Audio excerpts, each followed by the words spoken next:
The regular governing board meeting of the Jefferson Elementary School District, August 14, 2013, 7 o'clock p.m. sharp. And can we have members present? Hans Hansen. Here. Rebecca Douglas. Here. Marie Brizuela. Here. Joseph Ataidi. Here. Shaquille Ali. Here. And who? I'll ask Mr. Vidalis to lead us in the Pledge of Allegiance. Please stand. Put your right hand over your heart. Ready to begin. I pledge allegiance to the flag of the United States of America and to the republic for which it stands, one nation, under God, indivisible, with liberty and justice for all.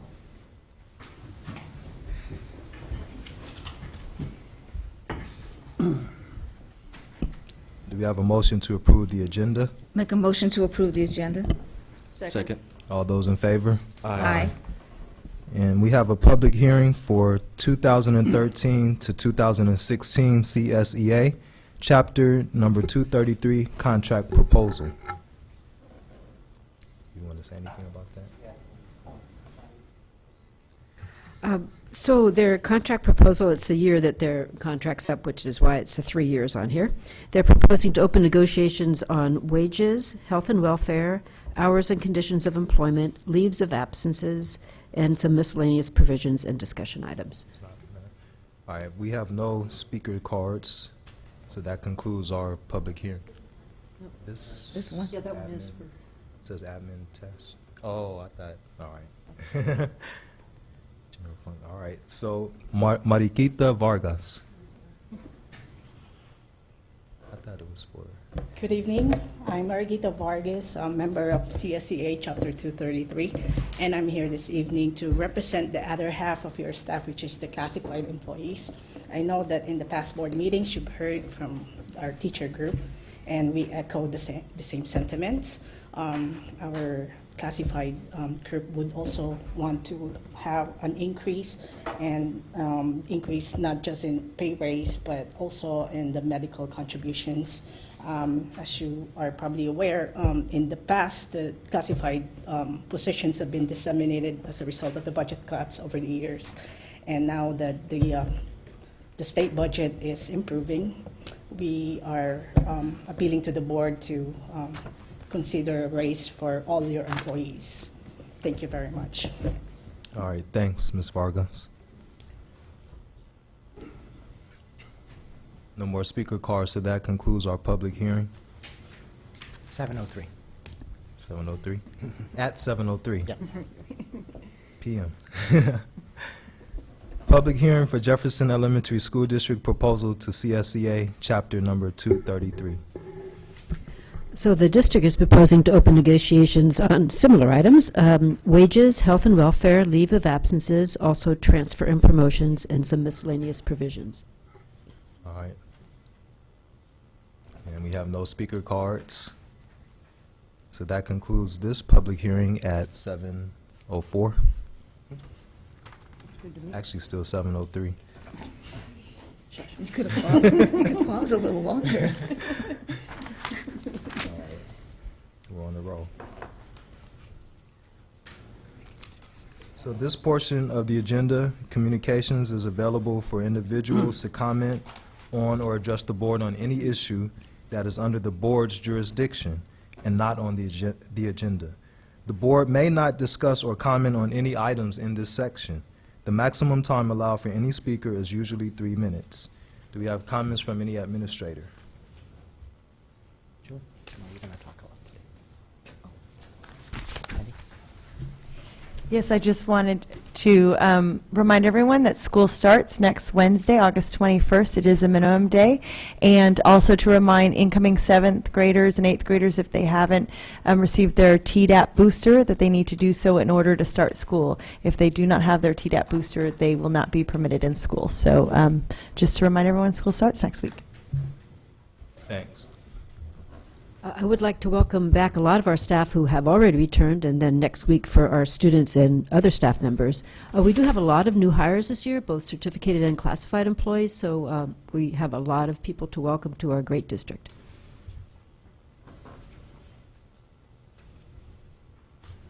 That's it? All right. Comments from any board member? Mr. Hanson? Had a great summer, hope you did too. Yes. So far, so good. I would second that. Mine's over. My high school has already started. I just wanted to welcome everybody back and hope everybody did have a happy and safe summer, and I'm glad to see our teachers and students and everybody ready to hit the ground running next Wednesday. That's right. All right. Ms. Brizuela? Nothing now. Great. Mr. Otaidi? I'm glad to see all my colleagues back. I'm glad to see classified and the teachers back. I look forward to another great year as we provide more resources for our students, employees in education and public education to make sure that we give our kids the ladders of opportunity to get to the next level. I'm excited with all the new construction I've been seeing. I think it's going to be good. I think it makes us proud to make our school district a shining beacon in the area.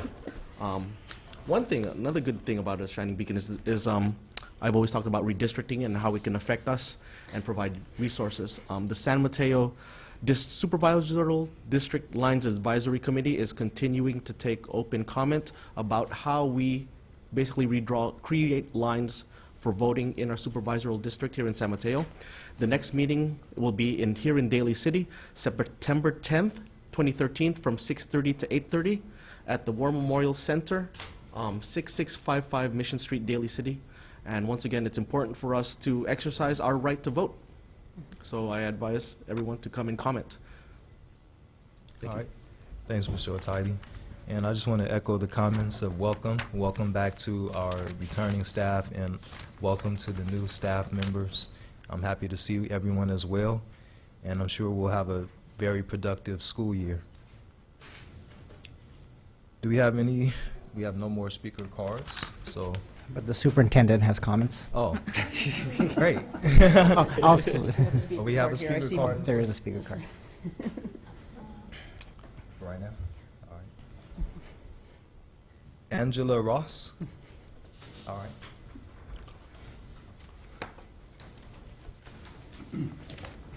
Good evening. Sorry, I was a little bit late. That's all right. My name is Angela Ross. I've been employed by Jefferson Elementary School District since August of 2009. My title is school secretary, and I've served the majority of this classified position at Marjorie H. Tobias Elementary. More recently, I've had the pleasure of working at General Pershing Preschool on the other side of Daly City, getting to know more about the entire city and the community that JESD serves. All classified personnel have a reason for choosing to work in the positions that they hold. Some do it for the extra hours, some for the flexibility, some for the stepping stone experience. One variable that does not change with reasons for working in a school district is the commitment that classified employees make to serve the children and the families with the services that they provide. Please think for a moment about a wheel, say, to a car. The partnership that exists between the administration, the certificated personnel, the classified personnel, and the students and parents make up this wheel. Without one or more parts, this wheel would go flat. As we head into negotiations for a better contract, a new and better contract for our classified employees, I'm here this evening to ask the board for your support and your commitment to the employees who have been working so hard to keep this wheel turning. Please genuinely consider the request for the changes, the request for necessary raises in our pay, for medical benefits that are affordable and practical. Set aside money that it will take to make these changes a reality. Many of our classified employees have been living with no medical insurance for their family members because they cannot afford to cover them. If they chose to do so, their entire paycheck would have gone back to the district to pay for the medical coverage. And that's how little they get paid and how out of reach the medical benefits have been with the passage of the Affordable Health Care Act. While this will be beneficial to our members, it simply is not enough on its own to make life affordable in the Bay Area, as we know. On a personal note, without covering any of my dependents, no money taken out for medical insurance, with the current pay rate I receive after 4 full years of service here in the district, I do not make enough money in 1 month to pay my rent, let alone any of my basic bills. I'm not using my job as a stepping stone, and I'm not getting any younger. I am a competent adult who should be able to support myself and my children. But if I were on my own, this would not be possible in this job classification. How can the partnership wheel keep turning? How can we ensure that our JESD families, that we're providing quality care and education for their kids when the district right now is not providing the quality pay to the employees who serve them? Please embrace CSEA's negotiations contract with an open heart and mind. If anything, simply put yourself in our position, pretend it was you. Thank you for your time. All right, thanks.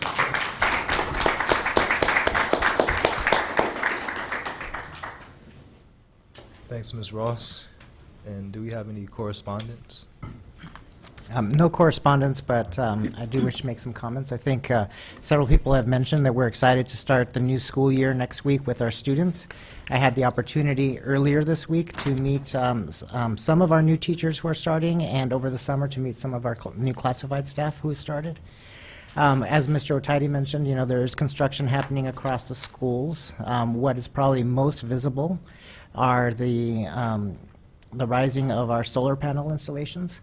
But there's a lot of invisible improvements that are happening as well. We are having, you know, ramps to our portable buildings being rebuilt, heat pumps in our portable buildings being replaced, water service at a school that was being redone. There's a new handicap accessible ramp leading from the sidewalk to the main level at the General Pershing School, and that actually is a donation from Rebuilding Together, and we're happy to see that coming together. So there's lots of stuff that's happening, and I'm sure Mr. Young could list probably 10 more things, major things that are even invisible to me.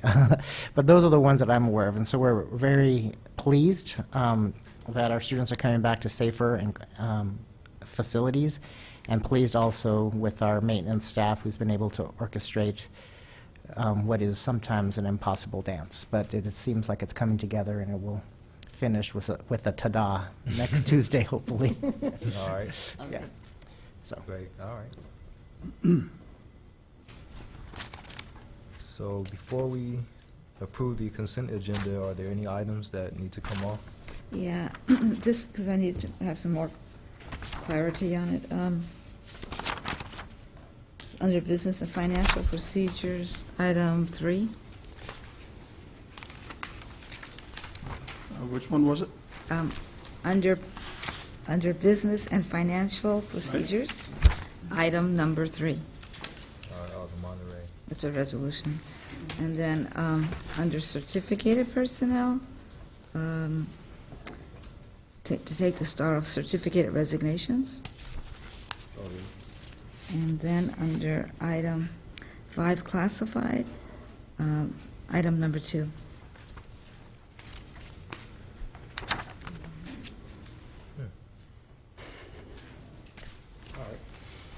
Wait till we get to those items then. Okay. So just in terms of time-wise, would you say 5 minutes for each of those items would be Oh, sufficient? no, Okay, less than great. that. All right, great, thank you. Then, I just think this is something that was omitted, that's all. So do we have a motion to approve the amended consent agenda? I'll make a motion to approve the consent agenda as amended with items, Roman numeral 3, number 3, Roman numeral 4, number, 1. Did I say 2 earlier? 1. And then Roman numeral number 5, item 2. second. All those in favor? Aye. Aye. We do have resolutions on there, so can we That's have a right. roll call? So, Mr. Hanson, Aye. Dr. Douglas, Aye. Mrs. Brizuela, Aye. Mr. Otaidi, Aye. Mr. Ali. aye. Thanks, Mr. Vidales. And who will address these items? I will. So, as you know, when we passed Measure I, we passed it under what is called the Prop 39 provision, which means that we can pass a general obligation bond locally with a 55% vote. And part of that requirement, the requirements that come with that, is that the district sets up a citizens oversight committee to oversee the expenses that the district is charging to the bond and make sure that the activities that are being appropriated are part of the bond. So we have widely advertised these positions. I think we started back in February. We collected several applications, and then we opened it up again because we didn't have a complete list. And we're pretty close to complete now. So what I want to do is I just want to introduce some of the members who are here today. Some had other obligations, were not able to make it. You do have in your backup documentation some material, their applications. I just want to make a couple of changes to that.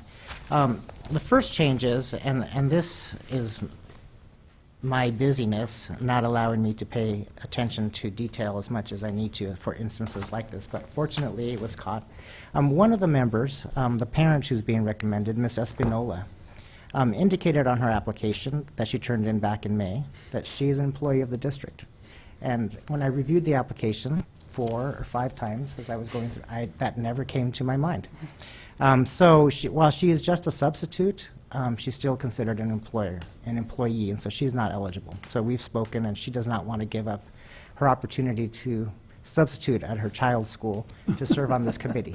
I said, why? Yeah. But she does really enjoy that opportunity. She knows that her service to the school really helps keep things going, as Ms. Ross pointed out. She's a classified substitute, so she is there to serve the school in that capacity. So she is not being recommended any longer. Fortunately, we have Ms. Rosie Tejada, who is also very active in school site organizations, and so she's going to be our parent member who is involved in a school site organization. So I have here a revised recommendation list, and let me pass it to you. All right. Pass it up. So what I'll do is I'll just go down the list, and I will If they're here, you want to have if they're them? here, they're going to stand, they can stand, and I'll let you know a little bit about them. So our first person that I'd like to introduce is, well, as you know, the committee also has to have representation from certain categories. It can't just be anybody. It needs to be representation from certain categories. The first category that we have is a business representative. So we have Mr. Francis Scott Lopez. If you would stand, please. So Mr. Lopez, he's a member of the Daly City Colma Chamber of Commerce. Many of you have met him and seen him at award celebrations, scholarship celebrations. He's very active in that community. He's also a member of the Daly City Colma Rotary. He's a AAA manager of the AAA office here in Daly City. He is a resident of Daly City. And in our conversations, I think he'd make an excellent candidate for this position. Second person I'd like to introduce. So we'll clap for them all at the end. We'll clap for them all at the end, just like a graduation. Or you can do it now, just like a graduation. Is a member of a taxpayer organization, and that would be Miss Adrienne Zanini. She is a member of the California Tax Reform Association. We don't know her. Yeah, she's not well known here, but even though she is a retired teacher from our school district, she's also a member of several retirement and retired persons organizations. And I'm proud to recommend her as a member of a taxpayer organization. So the parent of a child enrolled in a district and active in a school organization is Ms. Rosie Tejada. Is she here?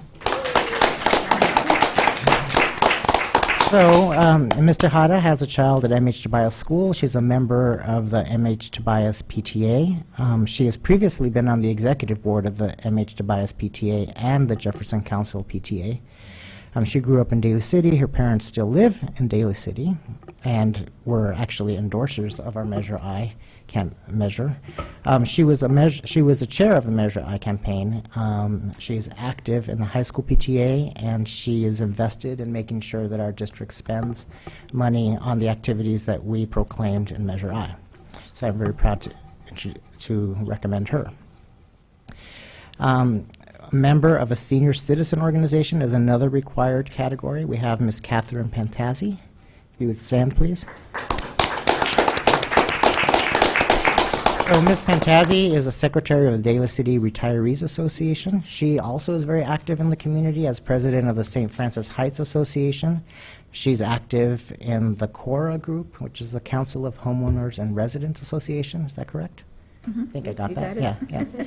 And very proud to recommend her as well.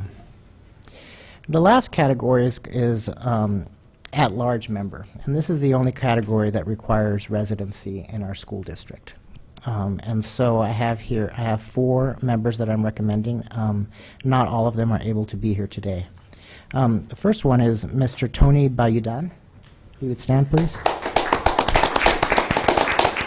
So he's been a member in our city and resident of our elementary school district for 30 years.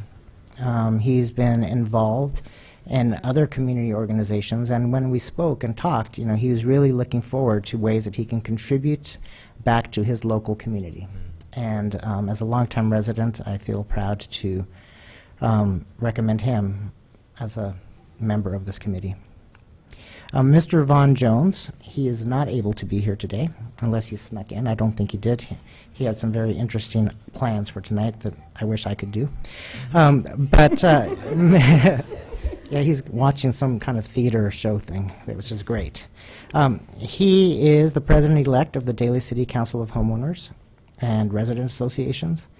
He is active in almost any other previous district committee that we've had. We've had several surplus committees that he's been a part of. He's been part of the past bond committee as well. And he brings a lot of experience and expertise to the group that I think would be very valued. Ms. June Newhouse, who is here now.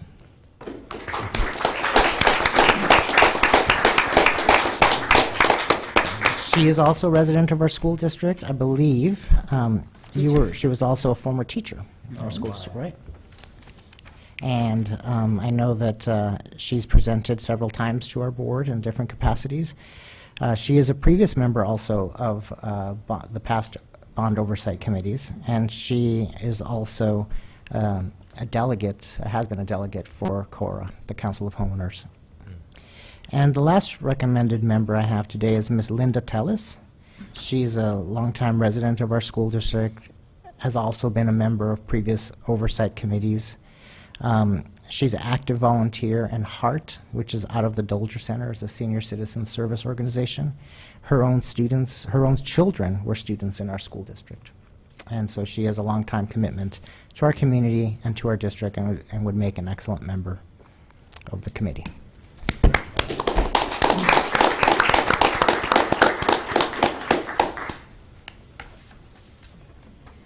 So any deliberation? Well, Nope. I personally want to thank each and every one of you for being willing to donate the time to make this happen for us. It's an essential service, and we appreciate it. I also like to thank everyone for signing up to do this chore for us. And I just want to say how very pleased I am. We really have some excellent candidates. So I'm looking forward to all of what you see and what you bring to the table for us. Thank you so much for giving up your time. Yes. I want to thank everybody for their time. I especially remember Mrs. Zanini. We sat next to each other at one of the galas, and I had a very delightful conversation regarding how we can make our district better. Thank you again. I think this is going to be awesome. But also, I also worked in the past with Rosie Tejeda. I want to thank you again for your leadership during the bond campaign. That was great. But I also understand that there were some questions regarding attendance and keeping these meetings open. I want to note and reference our last Brown Act conference or teach-in, that these meetings are open and that keeping people out can be a violation of their First Amendment rights, especially if one of us want to listen in on what's going on these meetings. You cannot keep anybody out. These are public meetings. Using the Brown Act basically to threaten people not to attend these meetings is possibly a violation of First Amendment rights. I've already spoken to people from the American Civil Liberties Union and legal counsel to move forward on any of this, but we're ready to listen and work forward together to make our district better. And Mr. Otidy, you are completely correct. This is a bond, this is a board committee, and it is subject to the Brown Act and is public and open to anybody and will be notified as such when Posted, agendas are and posted. So you're correct. Thank you. And are we going to have a member of administration present? Yes, because a member of administration will either be myself or Ms. Kessler or Mr. Young, because we do need to provide the information to the committee so that it can do its work. Thank you. All right. So thanks once again, everyone, for volunteering, and let's give them all another hand.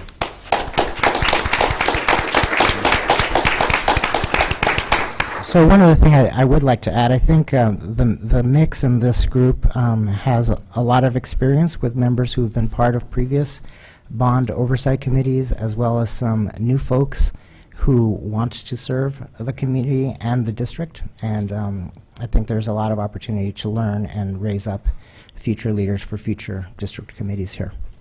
All right, great. So do we have a motion to approve all members? I'll make a motion that we approve the members for the Bond Oversight Committee as presented this evening. Second. All those in favor? Aye. Oh, no, do we, is this a resolution? No. Just an action. Action. Oh, yeah. So what is on your consent? All right, Oh, the consent one so is we're down to item 12 now. 12 where? Oops. General function still. Oh, okay, thank you. So this is an opportunity that I think we can at least begin the discussion on. I'm not sure that we can finish it today. But the CSBA annual conference, as you all know, is coming up. I'm sure you've received promotional materials. Every year, we do try to send a delegation to the conference. This year, as it is in San Diego, the set-aside budget would cover about 3 individuals. And so if you would like to have a discussion about if you'd want more individuals, we'd have to redo the budget. And then, selection of individuals. I know that we do have a board election that's coming up, so we're not quite certain how many new board members we'd have.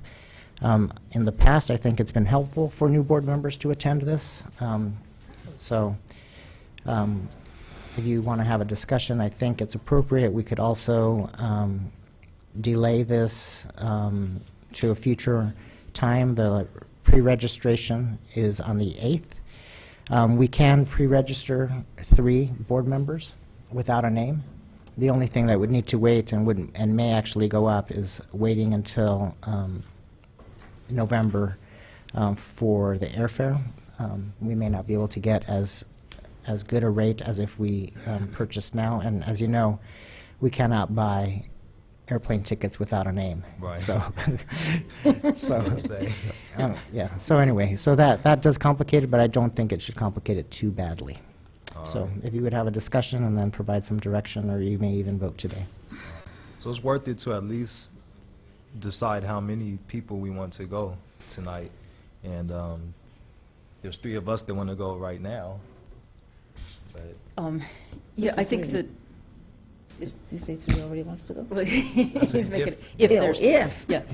I think that it's really important that any new board members be sent, which, we don't know how many that might be, so it's a little hard to Yeah. say, but it would not be more than 3 new board members. So we could stick with our 3 and stay within our budget and be guaranteed to be able to send all new board members. Would this be 3 including you, or? No, this is just for the board. All right. Yeah. I have to attend and carry the district credit card and do all those kind of fun things. Yeah, we like that. We like that. Mr. Hanson, do you have any deliberation? No, because I won't be here. All right. Ms. Well, Briswell? I think if you want to just go ahead and just kind of reserve the spots, just to say, but without names, that's fine. But I'm actually anxious to get into more business before we do this, and that would be like settling our contracts. All right, Mr. Otidy. It looks good to me. So do we have a motion? What is the motion? The motion would be to, if there is one, to approve 3 board members attend And we can make all the reservations that don't require names. Right. I would like to move that we approve for 3 board members to attend and to make whatever reservations can be done without providing names. Second. Second. Second. All those in favor? Aye. Aye. That was easy. Okay. 2013 Outstanding Legislator of the Year. Yes, again, this is an activity of CSBA, California School Board Association. Every year, they do request nominations for outstanding legislators. Every district is allowed to nominate 2 members, or more, I suppose, if their district spans legislative districts. We're within 1 Senate district and 1 Assembly district. And so I just sort of wanted to put this on here, certainly for information, but if the board was ready to pursue discussion and action, we can do so, or we can pursue action at the next meeting if there was a nomination that somebody wanted to make. All right. Have any of our legislators reached out to you this past school year? I've received a couple of communications, personal communications from Mr. Ting and his staff. All right. He is an assembly member, and is a freshman assembly member. Right. But he very specifically requested to meet with me and Ms. Kessler. I believe also Ms. Dart has had several opportunities to meet with him, All and he's right. reached out to her as well.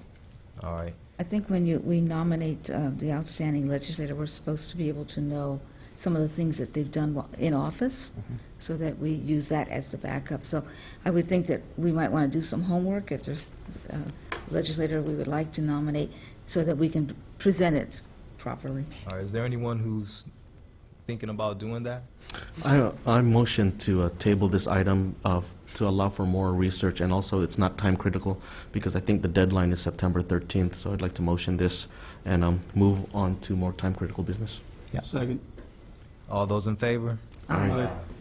Thank you. And I would suggest that if there is strong feelings for one legislator or not, if you would get some of the information to me so that we can present it with some of that background information. That'd be wonderful.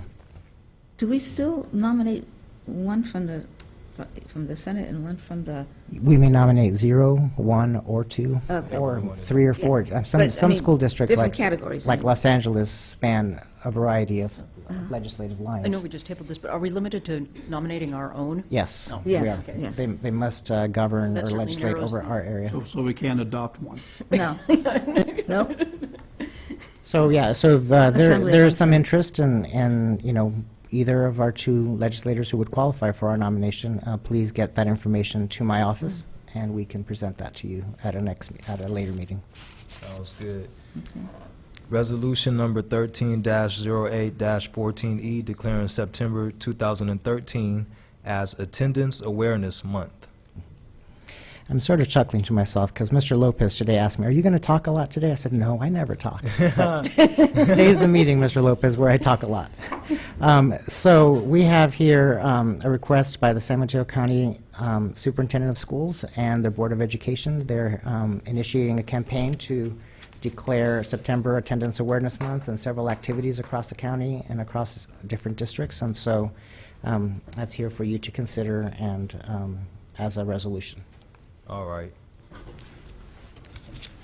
Motion. I'll make a motion that we approve Resolution 130814E, supporting September 2013 as Attendance Awareness Month.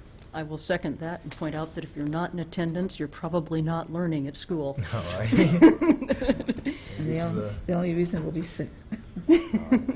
This requires a roll call. Mr. Hanson, Aye. Dr. Douglas. Aye. Mrs. Brizuela. Aye. Mr. Otidy. Aye, and I'd also like to say that I'm glad our county resources are investing into resolutions toward attendance. God bless us. Aye. Mr. Ali. Aye. Worthy calls. 15, presentation on Attendance and Achievement Improvement Campaign. It's fitting. All right, I think this is the last time I will talk.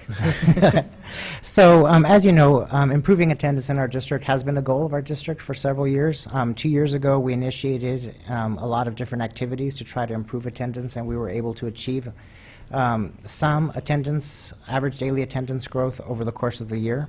Last year, we attempted to continue some of the same activities. We didn't improve any further. We just lost a little ground. We're not quite certain if it was due to an extended flu season, because the flu season this last year spanned over several months.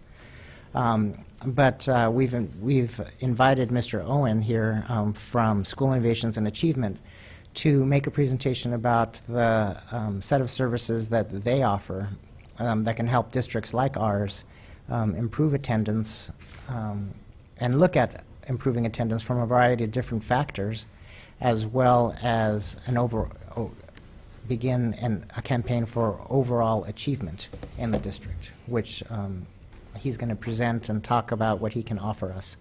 So, Mr. Owen? Do I need to turn these on? Yeah, I got it. Okay, you got it, okay. There we go. Perfect. Good evening. Good evening. Couldn't ask for a better segue than the Attendance Awareness Month, so it was perfect agendizing. Thank you. So as soon as we get this up and running, we'll get going. Thanks here. to our superintendent here. Perfect. All right.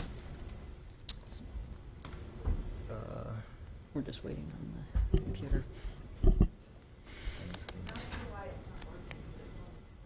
Go. Let's see. There we There we go. go. Hey. Perfect. So thank you for the opportunity to present this evening. The Achievement Initiative is really a culmination of close to a decade of our company working with districts, school sites, practitioners of attendance in that arena. So the Achievement Initiative is really about the idea of creating a culture of success through improving attendance. So as it was mentioned, if you read the resolution about attendance awareness a month, so much is impacted by attendance. And as a board and as a leadership and everybody that works for the district, we are tasked with what I've listed here. We're all looking to improve graduation rates. Even as a K-8, your job is to help prepare those students and move on to graduation, improve test scores, college career readiness, and there's some things we're also trying to reduce, which is achievement gaps, dropouts, and reducing chronic absenteeism. So all of those things, as daunting as they each on their own have been over the last 7, 8 years, we've also been struggling at a time with less funding, reduced staffing, and also because every family has been impacted by the economy. Parental involvement has been lessened over these years because we're dealing with our own issues. So, but it is not for a lack that the board or the community or the leadership are looking for results. Everybody's impatient and they want them now. So while those seem impossible on their own, what we know is that to accomplish the impossible, it really requires two things: leadership and a culture change. One of the quotes up there, probably you've heard the name Archimedes, give me a big enough lever and I can move the world. We see those levers as really 6 items, and I'm referring to the 21st Century Transformational Leadership. I'm sure you guys have seen a lot of these in different publications, Covey's 7 Habits for Success, things like that. But it begins with the idea of you have to begin with the clarity of mission, and that the leader has to have an uncompromising will to succeed. I define leadership as the art of achieving more than the science of management says is possible. You have to have a common denominator that's easy to be understood through the entire organization, that people can get behind, that they can rally behind. Third is a methodology and plan. So once you have that mission, you have that common denominator, you have to have a process, a plan in which to achieve it. If you don't, in essence, it's a goal. Once you have that in place, you have to have measurement, you have to have oversight on it, you have to see how we're tracking along with that goal. Are we getting to where we want to be? Are we getting the outcomes or results that we want to have? And if not, let's change direction immediately and revise those if we have to.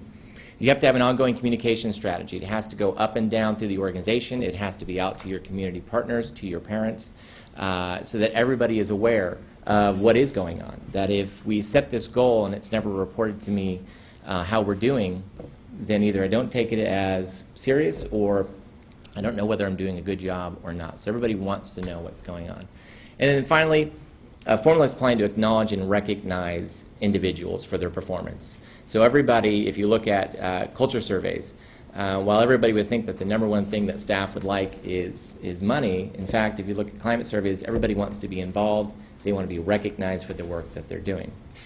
So what we did was we took these 6 levers, and as a core, many of you may know SINA we do a variety of services, but at the core of it, we're really an organizational effectiveness group, an OE group. So we took those 6 levers and how we operate both internally and through our product and service development, we took them as our 6 principles, which are listed there on the bottom, which is process, measurement, oversight, communication, people, and leadership. So everything that we do involves all 6 of those. If you have one or more of those, you can have some limited success, but really to have sustained growth and success, you have to have all 6. So as an idea to give you for that mission statement, this is something that we came up with that we would say is something that is clear and understandable as a mission. So for example, at Jefferson Elementary School District, we will focus daily on our students, families, and communities with a joint commitment to creating a culture of achievement. Simple to the point, it's a good goal to have. But then we went to this idea of common denominator. So again, where we start is where can we have quick wins? Where is it that can have the biggest impact on an organization across the board that everybody can rally behind? So what we came up with as a common denominator that we see is powerful is the idea of showing up. It's really nice in its simplicity of what just that slogan means about showing up. And it works because it impacts all of those things I listed before. Graduation rates, drop rates, and Dr. Douglas, you said it clearly. I know, I mean, it was great. I was just sitting there listening. If they don't show up, then they're not going to be successful. So as you saw in that resolution as well, and there's a slew of studies I'm sure you've seen, attendance is really the #1 predictor of a student's success or failure academically and in life. Attendance as itself is typically handled in many areas, whether it be finance, looks at ADA, the sites look at it as their outreach. You have child welfare and attendance, so there's lots of different groups or members in a district that are part of it, that because it's spread out or kind of in one niche, it's oftentimes falls through the crack because there isn't that one sole leader that really champions for it. So if we take that idea of the showing up and we apply that to the mission statement, it's how we can clarify not only what the mission statement is, but how we're going to achieve it. And that is, again, at Jefferson Elementary School District, we will focus daily on our students, families, and communities with a joint commitment to creating a culture of achievement, and we will start by creating a culture of showing up. That's how we're going to accomplish this mission statement. So just to continue down that idea of the showing up, why we really felt strongly about it is it's a positive message. It is something that is easy to talk to. It is something that you can feel positive about, that every parent, every community member, everybody that's in this room understands the importance of showing up. It's an attitude. It's stronger than just the word attendance, because attendance means I'm just here. You check me off in a roll box. Showing up is I'm present, I'm engaged, I'm listening, I'm an active participant. And when you talk about college and career readiness and life skills, nothing is more important, again, than showing up. Showing up is my responsibility to be here at this board meeting. Showing up is my responsibility to be there at work. And it is often something that is a fundamental decision at the fundamental grades here, K through 8, that is the parent. And they're the ones that mentor and model the way for the students when it becomes their decision in that middle school and high school arena. So it's important to build in that emphasis on showing up and that responsibility. We also say that the concept of showing up and this responsibility and attitude says a lot about the organization, in this case Jefferson School District, about your culture and your core values and beliefs. So it's a very positive statement. It's something that we really believe in. And the other idea of that is showing up is across the organization. Attendance is oftentimes something that's pushed to one area of focus or someone's responsibility. So to create this culture of showing up, the methodology and plan that goes along with this is that it requires a process that is implemented uniformly, that is done consistently and self-reinforcing. So the base program, which is Attention to Achievement, which is a new name change for us. We used to talk to it as Attention to Attendance. But again, the idea of attendance being small, achievement really is a better idea of capturing what we're at the essence trying to do, which is have achievement for all of our students and have them be successful. So the base program is something that I'll get into more detail about, but it's an attendance intervention system. It's something that we can have up and running, perfect timing for the September Attendance Awareness Month. Everybody can be up and running your sites in 2 to 3 weeks. We have what we call our data robot, which will pull the data out of your student information system and upload it. So we'll have all the data in there. There's no dual entry on this. And you'll be able to see quick wins in 3 to 6 months once it is implemented. Are we going to ask questions at the end? Or You can ask questions anytime you want, but I will get into some more detail. But go ahead, please do. All right, so how do you ensure that 3 to 6 month period that you're talking about? Based on our experience, Yeah. based on our results that we've had with our clients, and frankly, that was kind of the next slide, is that guaranteed Right. satisfaction. Please stop and ask questions, and I'll answer them also along the way in the presentation, which is after 6 months, we believe so strongly in this that if the district, for whatever reason, isn't satisfied with the service, you can opt out after 6 months. All right. I'll wait to the end. Yeah, no, please, no, I didn't mean to stop you. Please ask see. questions, so. So the principals, and why we believe in this, the principals are going to see immediate change, and also the site staff, because what we tend to hear from principals is, number one, a lot of feedback on, we're talking to more parents than we ever talked to before. I'm talking to those parents that I could never engage in the beginning, and now I'm building a relationship, a connection with them. I'm seeing behaviors change by this focus on showing up, on being present, because everything that we're talking about is also positive. Everything we do is around the PBIS model. That it is a very, they need, a lot of these students, a positive force in their life, and that's what we're trying to build that connection with, that engagement with the staff as well. And you're going to start to see that. You're going to start to see that in not only the feedback that you're hearing from staff, but you'll see that in the data that we'll present to the board as well and have ready for you to have as far as your data analysis. So at the core, the base service is going to significantly improve and increase the timeliness of correspondence going out from the district to parents, getting earlier awareness, consistency, building up and connecting to parents and building that bridge to them. We will be handling the production side of the interventions, the letters and notices that go out. We do up to 6 notifications addressing both truancy and excessive excused, as well as chronic absenteeism. So all areas that that student may be out, we'll be addressing as well. And we also follow that up with an email that goes out. So that is at a heart kind of the beginning process of this intervention. So our communication across the board, we have close to 900,000, a little over actually 900,000 students in California, about 14% of California's enrollment on this system, about 1,400 school sites. So on